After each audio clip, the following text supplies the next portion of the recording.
For thousands of years, ships have allowed man to travel the globe, crossing the vast emptiness of the oceans. The rewards for these journeys have been huge. So is the cost when things go wrong. It's incredible to see what happened. People are drowning in the ice-cold water. But every disaster has radically changed the design of the ships that followed. Every single decade, we learn more and more after every casualty. Designers strive to make their ships stronger and safer by learning from the tough lessons of the past. From classic cruise ships to cutting-edge designs, modern vessels are literally built from disaster.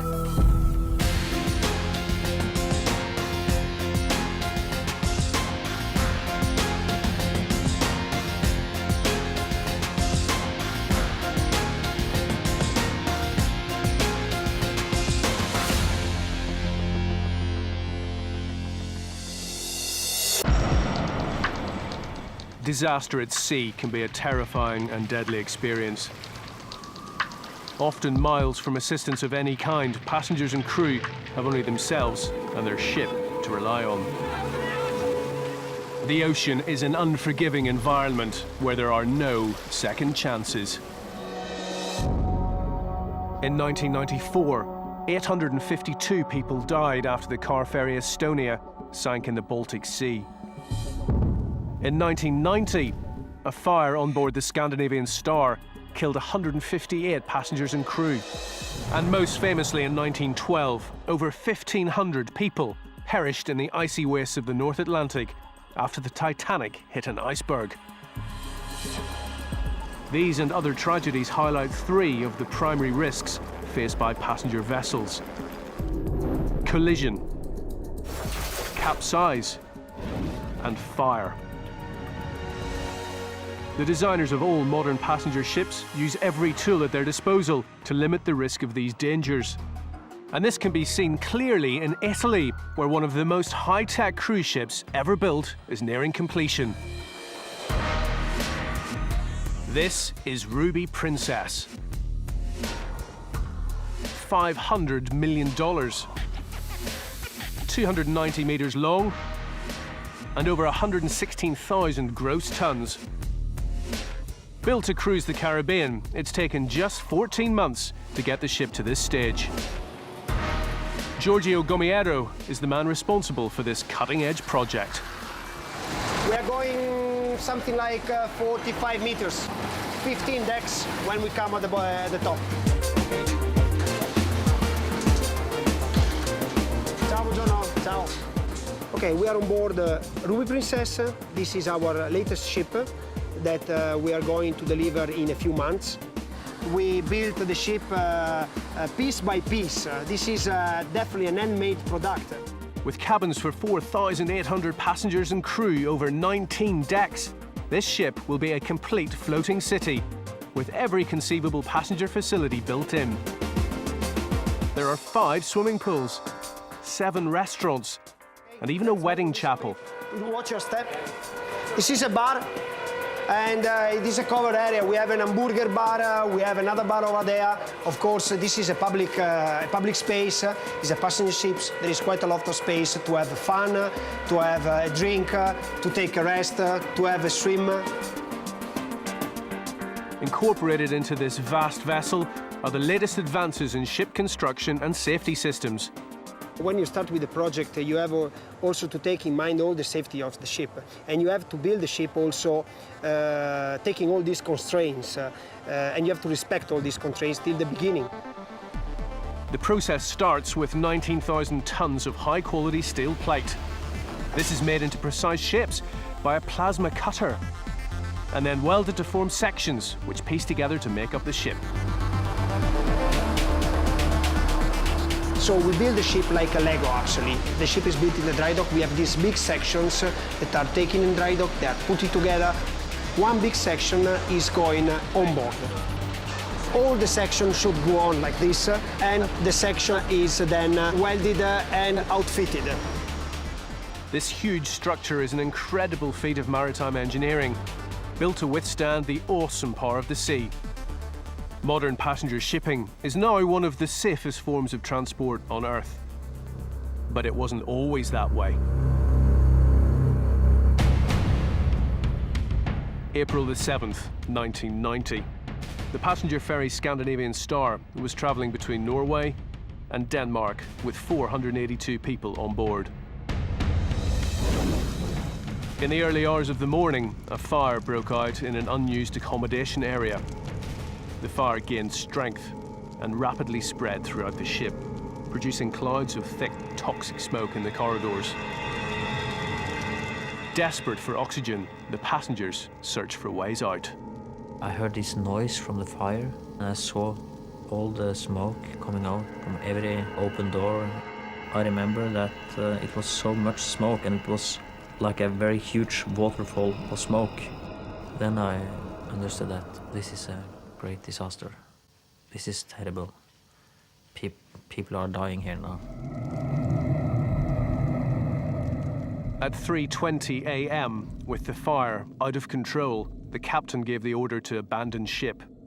3.5 hours after the blaze broke out, rescue helicopters reached the vessel. Firefighters were confronted with a horrifying scene. 158 people were found dead. Trapped in cabins and corridors, many of them hadn't even made it outside to the deck. After evacuating the survivors, the smouldering ship was towed to Sweden, where it took firefighters a further 2 days to extinguish the blaze. The fire was later thought to be caused by arson, but however it started, the results were catastrophic. The ship had serious shortcomings that contributed to the disaster. No smoke detectors or sprinklers in the passenger quarters, malfunctioning fire doors, inaudible fire alarms. But these factors alone did not explain why so many died. During the subsequent investigation, 2 shocking discoveries were made. The first was that many passengers simply could not find their way to the emergency exits. The second was that the fire spread incredibly quickly. The development of the fire came as more or less as a surprise to our investigators. The fire was much more intense and rapidly intense than we expected. The investigation found a number of causes for the rapid spread of the fire. One was that large parts of the ship's interior had been coated with a highly flammable plastic laminate. But this plastic didn't just intensify and spread the fire, it also gave off highly toxic fumes. Hydrogen cyanide is a very toxic gas, very dangerous gas, and this is a gas that with low concentrations also could kill people within a few minutes or even a minute. And it's actually the same gas as Hitler used during the war, killing the Jews in the gas chambers. The hydrogen cyanide given off by the plastic laminate was the direct cause of many of the deaths.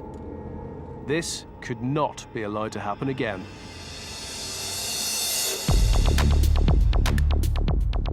All passenger ships built today must adhere to strict rules regarding the type of materials used in their construction. Virtually all the material must be non-flammable and non-toxic. Antonio Bartolini is in charge of fitting out the passenger areas on Ruby Princess.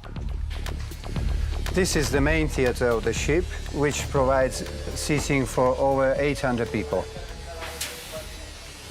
This wall looks like wood. It's actually not wood, but is a thin veneer applied on a not flammable material. Also, the carpet is not flammable, and is made in a way that the smoke is not toxic. Flammable plastic laminates like those used on the Scandinavian Star have been outlawed for use on passenger ships. But another reason for the rapid spread of the fire was more complex, and it concerned information. Knowledge is everything, and information is critical in an emergency. The accommodation areas weren't fitted with automatic smoke detectors connected to the bridge, so the crew didn't know that the fire had started on deck 3. So not all of the fire doors in that area were closed, and the fire quickly spread around the ship. The tragedy on the Scandinavian Star would become the catalyst for a new generation of high-tech safety monitoring systems. These are now mandatory on passenger ships, and the one being fitted on board Ruby Princess is state-of-the-art. All these cables are coming through from all the detection systems on board, and they are passing into the safety management system. These systems makes the operator to be able to monitor the ship for fire detection system, water mist heads, and fire doors, watertight doors, so you can always monitor your ship. The wiring matrix for the ship uses around 2,500 kilometers of cable. So these cables are for safety systems and all the automations. The cables are on segregated cable trays in order not to interfere the signal cables from the power cables. The safety management system has sensors in every area of the ship, so it can provide an instant snapshot of an unfolding emergency. It's sort of remote eyes and ears of the operator. So it's sort of like having a big brother looking over you all the time, all over the ship. This is one of the benefits of our age. We have technology. We know not just that one fire detector is going off, that multiple fire detectors are going off. Why is that important? It tells the officer on the bridge, this smoke is progressing. This is not a detector failure. Something's going on down there, and you need to take action. Sensors are constantly vigilant, checking for smoke, temperature changes, and flooding. Before Ruby Princess is handed over to the owners, 6,000 smoke detectors and heat sensors across the whole ship must be tested, a 6-month job. So now he will activate the smoke detector and we will verify the actual alarm. Pre-warning, no? Prima.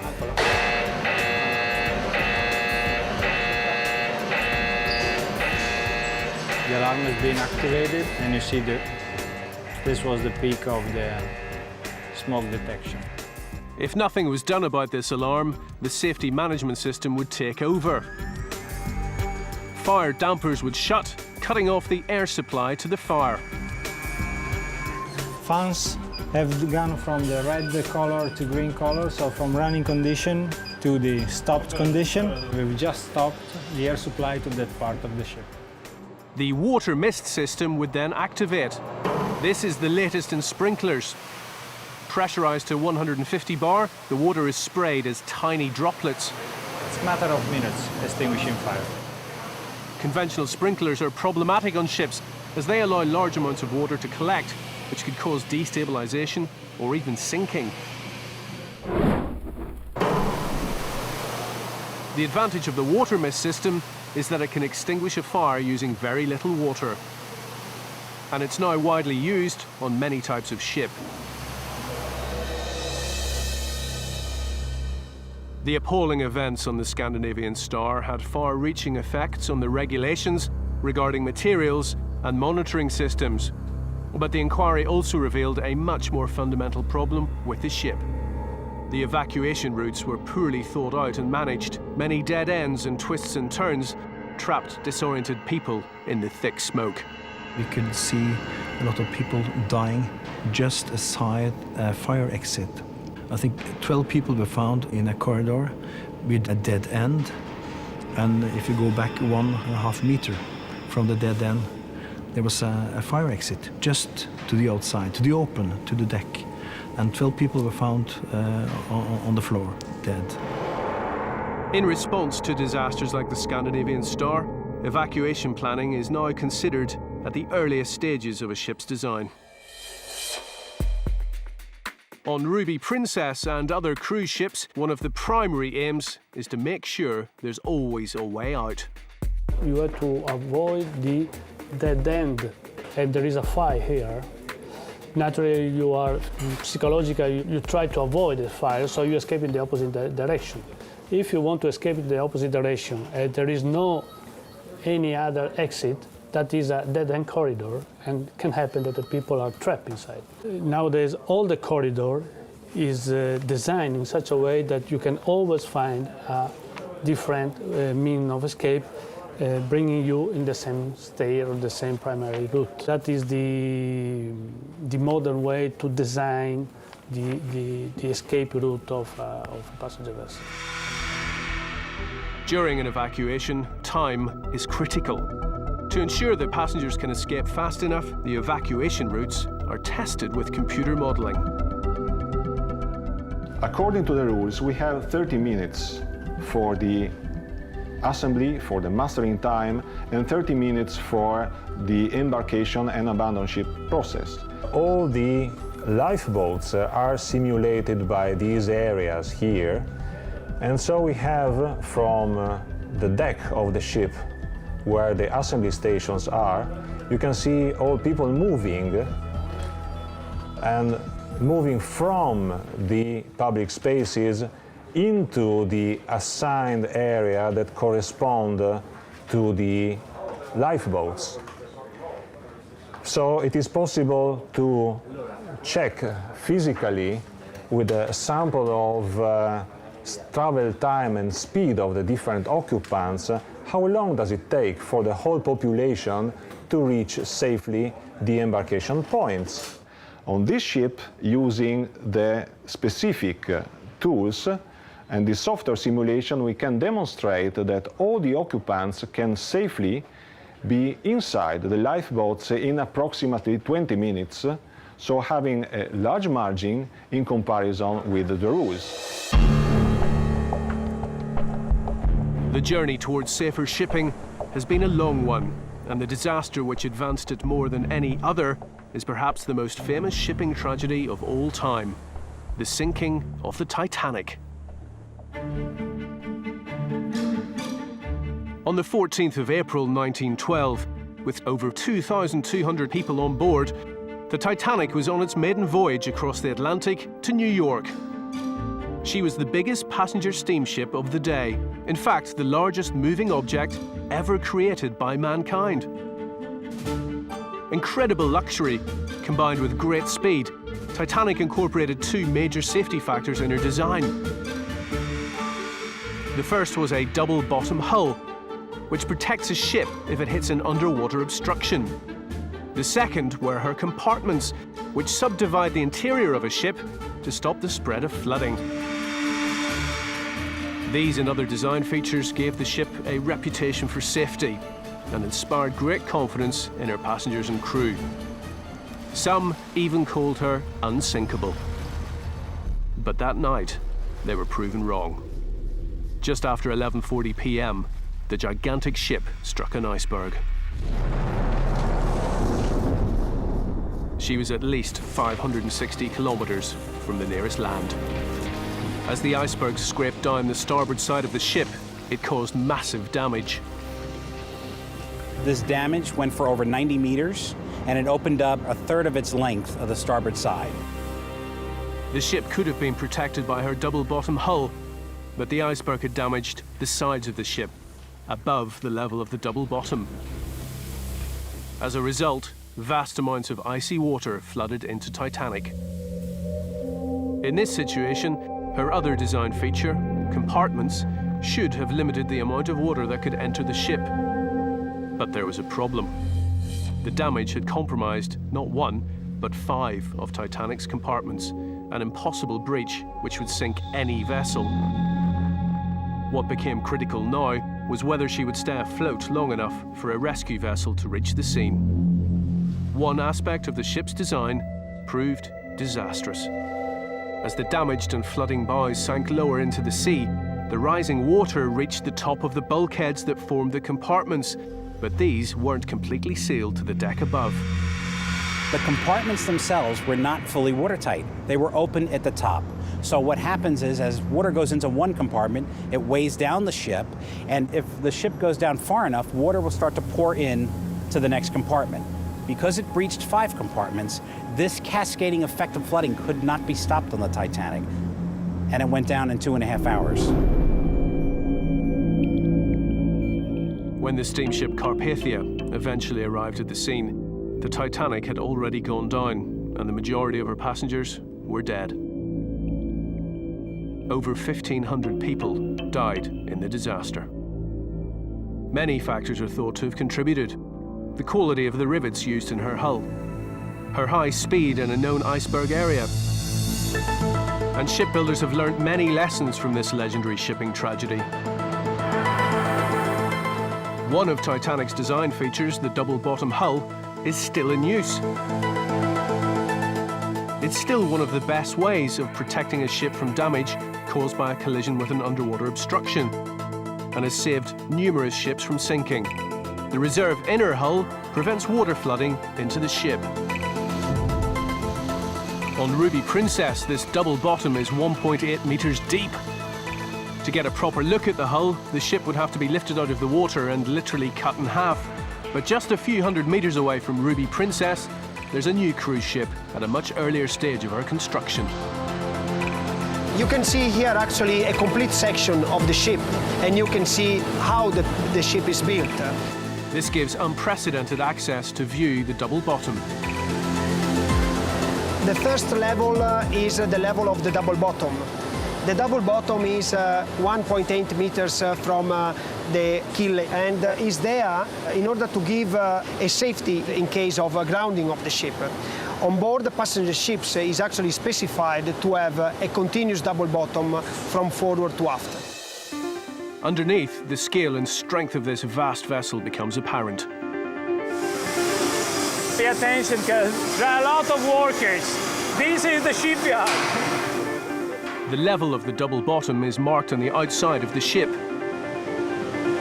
That sign, the T, the sign T, indicates the placement of the double bottom, okay? The double bottom in this case is more or less 2 meters. Like the double bottom hull, Titanic's other design feature, compartments, are also still used on modern ships, but with several important changes. One of the biggest improvements was to make the compartments absolutely watertight. This is the Fram.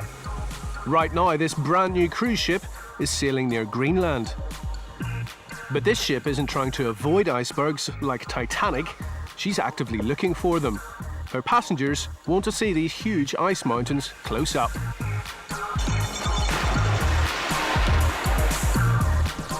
The Fram has been designed specifically for this type of cruising. Areas of the hull at risk of collision damage have extra thick plating, and the stem at the front of the ship is made out of an immensely strong single piece of steel. But it's her watertight compartments that are the biggest safety factor. Outside here is seawater. My head now is about 2 or 2.5 meters below water level. The bulkheads forming the compartments are welded on all sides to the decks and other bulkheads around them, making them completely watertight. This wall here is a watertight bulkhead. The bulkhead is attached to the deck above. It starts in the bottom of the ship and goes all the way up to deck 3. No water can penetrate through this bulkhead. Anywhere that pipes or wires pass through the bulkheads, there are rubber seals. We have bulkhead penetrations that are waterproof. The pipes are sealed into these penetrations. There's rubber, and it's tightened together, so it's impossible for water to penetrate. I guess it's kind of nice if you don't want the ship to sink. Another lesson learned about compartments after Titanic was that the more compartments a ship has, the less likely it is to sink after a collision. Today, passenger ships are very highly subdivided, so simply having damage along the side of the ship doesn't mean a whole compartment running the entire width of the ship is going to flood. That flooding may not make it that far because the compartment is so subdivided. Here on Ruby Princess, there are 19 compartments compared to Titanic's 16. Most of the bulkheads that form them have doors to allow people to move around inside the ship. These doors must be watertight and on Ruby Princess can be closed remotely or locally. If a compartment is flooding, this sensor will detect the flooding, the eye level on the bilge, and you will get an alarm in the alarm log. And if they cannot stop the flooding, they will communicate to shut down the compartment, close the watertight doors, and permit the compartment to flood safely. The lessons learned from Titanic are incorporated into virtually every modern ship afloat. But there was one aspect of the disaster that had a bigger effect on safety at sea than any other. It seems unbelievable, but on Titanic, there were only enough lifeboats for just over half those on board. Because of the Titanic, today the Safety of Life at Sea Convention specifies that 100% of the people on board must be provided with a lifeboat seat. Therefore, you have a 100% capacity, and that requirement has been there since 1914. For ships like the Fram that operate in remote areas, access to lifeboats is of paramount importance. We are ready to release lifeboat number 4. Lower lifeboat number 4 when you're ready. Okay, you can release. Well, now we are lowering the lifeboat down to embarking position. So we make it ready for the passenger to embark. And then we will keep on launching it down to sea level. When we are a long way from the coastline and also a long way from other ships, it's of course important to have the equipment that will ensure us to survive as long time as possible. So to have covered lifeboats with food and equipment that you need to survive for a long time, that is absolutely important for us. 150 people can fit in this lifeboat. It seems incredible, but you sit very, very close to each other, and that can also be a plus because of the temperature. Okay, then you can enter the boat.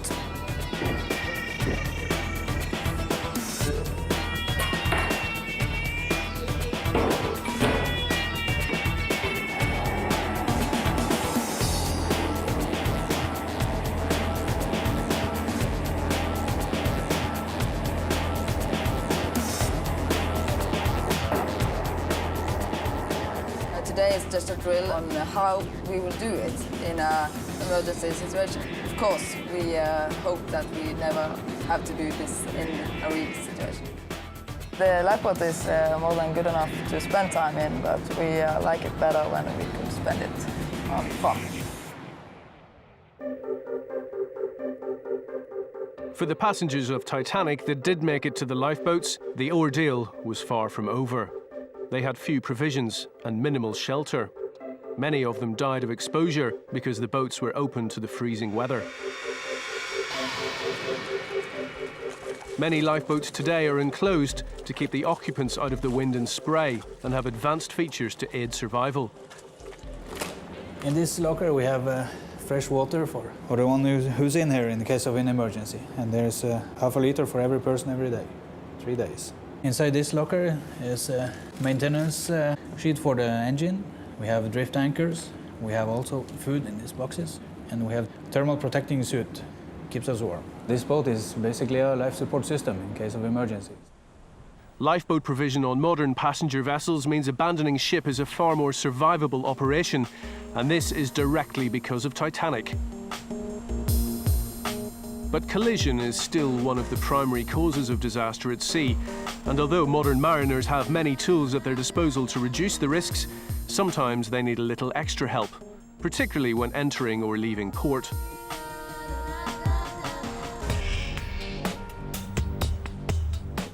This is the Solent, one of the busiest sea areas in the world. Every day, thousands of vessels pass through, come rain, shine, or thick fog. Yeah, Theon Southampton, VTS. Good afternoon, sir. In 1 hour will be the pilot position on North Star. White Saint VTS, it's a candle. Roger, sir. 1345 pilot launch will be with you. Because there are so many vessels in close proximity, the chances of collision are high, so the 5 staff in this room monitor the area, making sure the vessels stay clear of each other. This is the operations room in the VTS Centre for the Port of Southampton. It's not exactly the same as air traffic control in that they give much more discrete or distinct orders to aircraft to follow particular distinct flight paths and flight levels. We're providing advice, but it's very much down to the master with the advice of the embarked pilot to get the ship safely into the port. To monitor an area this big requires a number of different systems. systems that we have available to us are radar, obviously, AIS, we use Maritime VHF, CCTV, visual, obviously. So basically, as many methods as you can think of, we will use to get information on traffic and to talk to the ships themselves.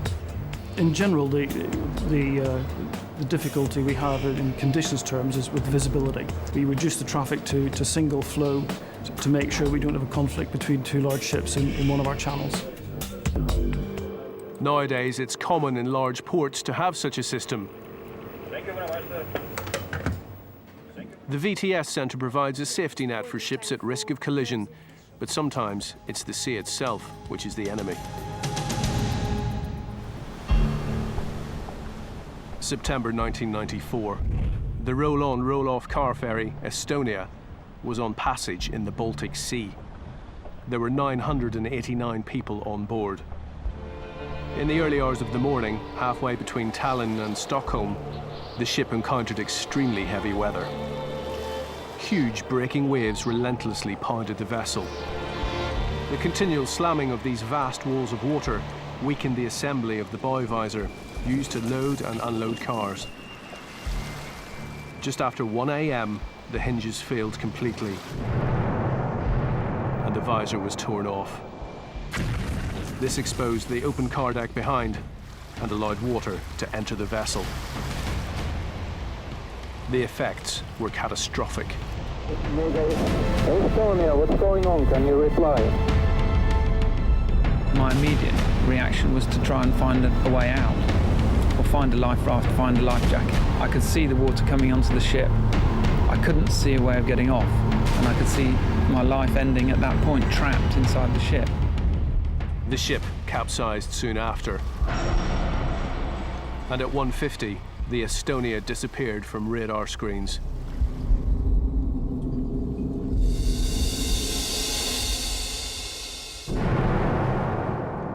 The ship had sunk to the bottom of the Baltic Sea.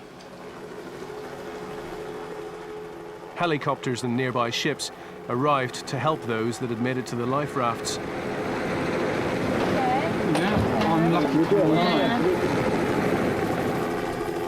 Only 137 people were saved.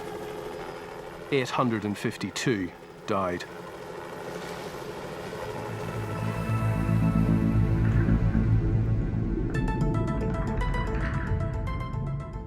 The investigation into the disaster had a profound effect on the design and operation of car ferries and concentrated on two areas: bow visor arrangements and stability.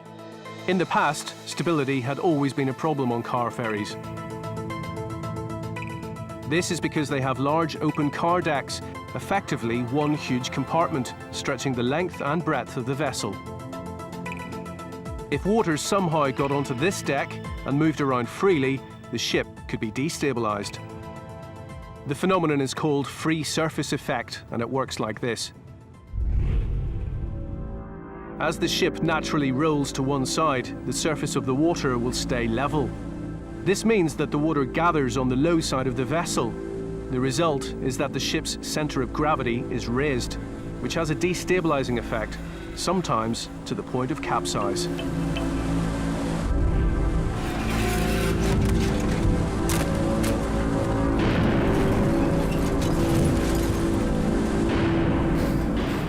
The sinking of the Estonia wasn't the only time a car ferry had capsized. Just 7 years earlier, in 1987, the Herald of Free Enterprise suffered a similar fate. The ship had just left the port of Zeebrugge in Belgium, carrying 459 passengers and 80 crew. We arrived by helicopter, we went down in the ship, and it's incredible to see what happened. People were drowning in the ice-cold water. We tried to get them out. It's a terrible thing. The Herald was less than 1,300 meters from the harbor entrance, but despite being so close to land, many of those on board didn't stand a chance. The authorities have long since given up any hope that anyone is still alive out here. 193 people died. In this case, the bow doors had been left open, but the results were the same as for the Estonia. Once water was on the car deck, free surface effect took over, causing the ship to capsize.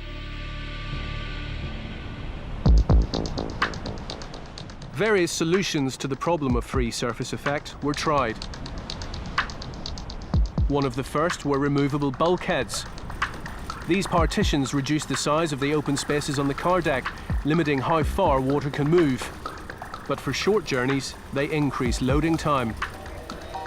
Another solution, sponsons, are like huge lifebelts for boats, buoyant boxes that fit around the ship to increase stability. But they also increase fuel consumption, and they can make the motion of the ship uncomfortable for passengers. The eventual solution was far more radical and could only be implemented on brand new ships. It required a substantially different basic hull shape. Wider and more box-like under the water, modern car ferries are inherently more stable. The Adventurer was built in 2003. It's one of the most advanced car ferries operating today and employs a wide and box-shaped hull. The hull shape does make a ship more stable. We are streamlined at the front, but as you come towards the middle, we're very boxy. And just imagine a box in the water, you know? The thinner the box, okay, the more it's going to rock, okay? But the wider the box, the less it will move in a seaway.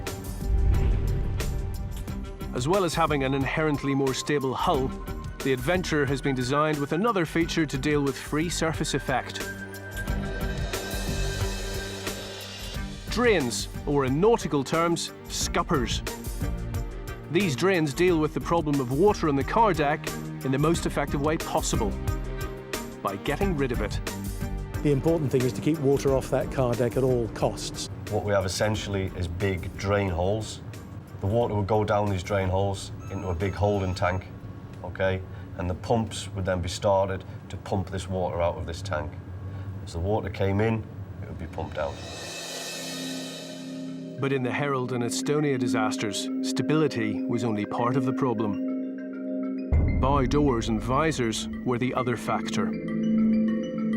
The Estonia used a vertically opening bow visor. These were popular at the time, but had two weaknesses. Firstly, in heavy weather, there's an upward force on the bow visor from the impact of waves, and this imposes a huge strain on the hinges. The second problem was that the bow visor was directly attached to the car loading ramp behind.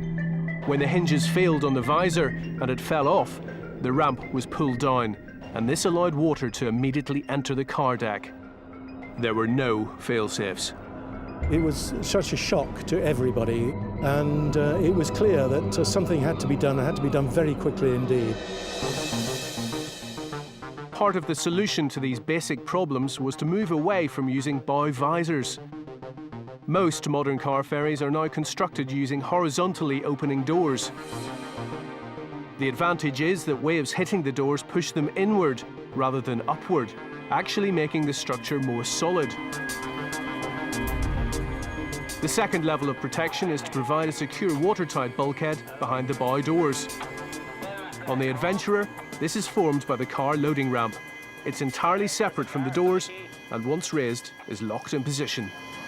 This ramp, when in the fully closed position as it is, forms an integral part of the ship's collision bulkhead.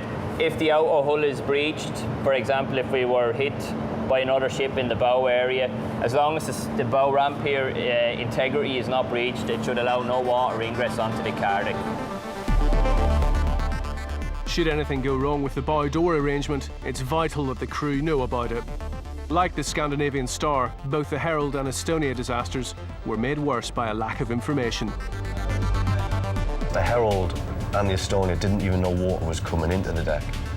The Adventurer and virtually all modern car ferries are fitted with advanced monitoring systems, CCTV, and flooding alarms to alert the crew immediately if water is entering the car deck. Here we have the water detector alarm. If any water comes onto the car deck, water will flow up into the pipe. There's a sensor inside that detects the water and sets the alarm off both visually and audibly on the hull integrity panel on the bridge, so we can immediately know if there's water on the car decks. Back that up with a visual check on the CCTV. CCTV system on the ship covers the whole ship. The whole engine room and the whole of the car decks and outside decks. It's very, very beneficial to us in emergencies. If, for example, the bow is breached, you can see straight away down there if there is water. Systems like this were introduced after the capsize of the Herald. They drastically reduce the chance of a vessel leaving port with its doors open, and also allow the captain to constantly view the status of the bow doors and car deck whilst at sea. Virtually all modern car ferries are built with these improvements, and it's because of what happened to the Herald of Free Enterprise and the Estonia. Thanks to these advances in design, car ferries are now safer than ever before. But ship designers haven't stopped there.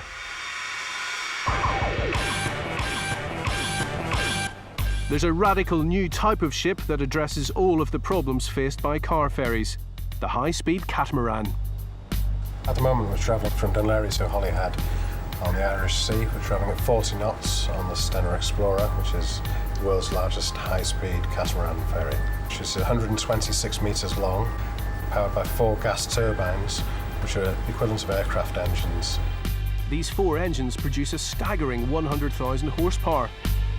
They drive 4 of the world's largest water jets, which between them pump out 100 tons of water every second. This gives the Explorer a top speed of 40 knots. It's also hugely stable thanks to the 2 hulls being set 40 metres apart. And because it's so wide, cars can perform a U-turn inside the ship and enter and exit using stern doors. This means it has no bow doors.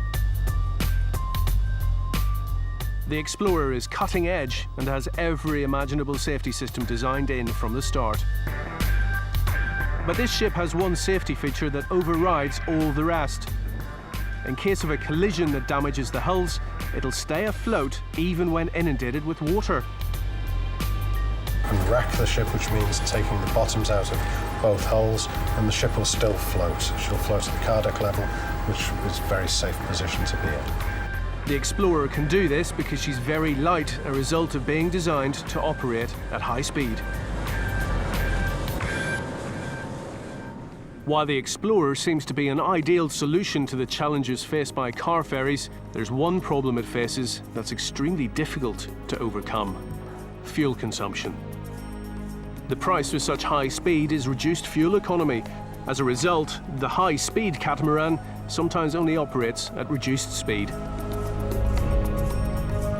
There will always be a demand for the unique service that ferries offer, so naval architects keep working to develop the ultimate design. In Norway, there's a radical new ship that one day may provide a solution: the Xbow.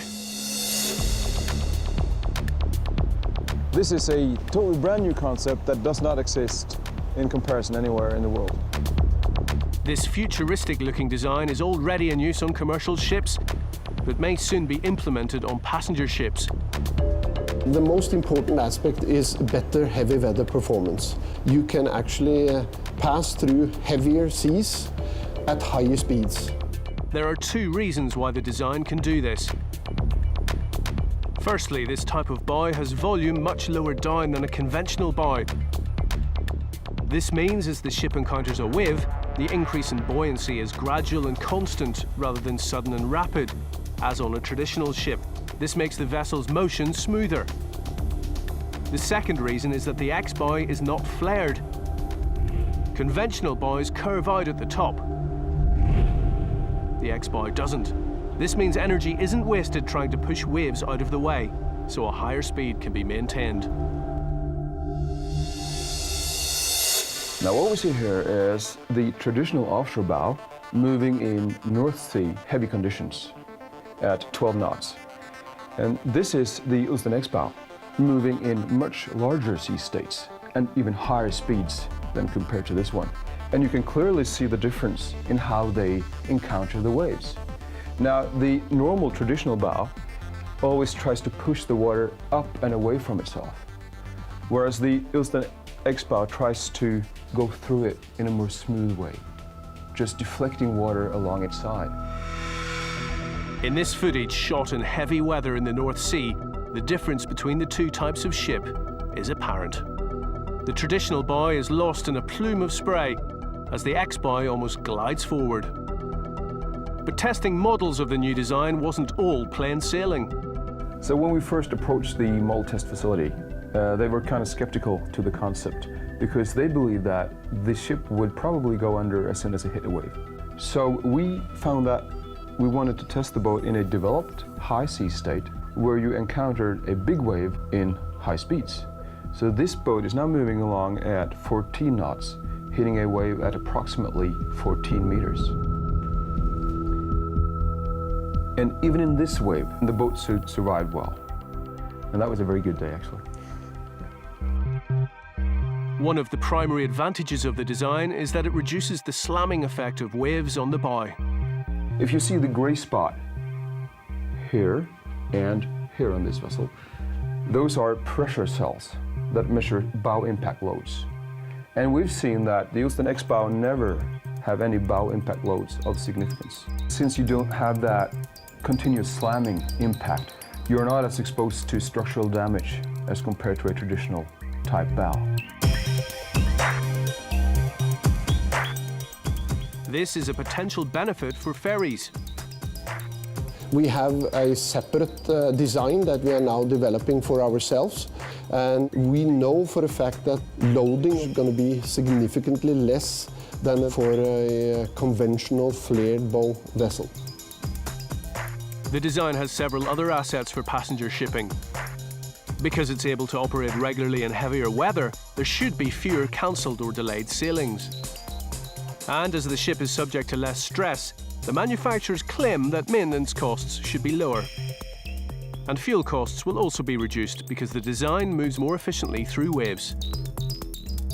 Maybe one day, all ships will look like this.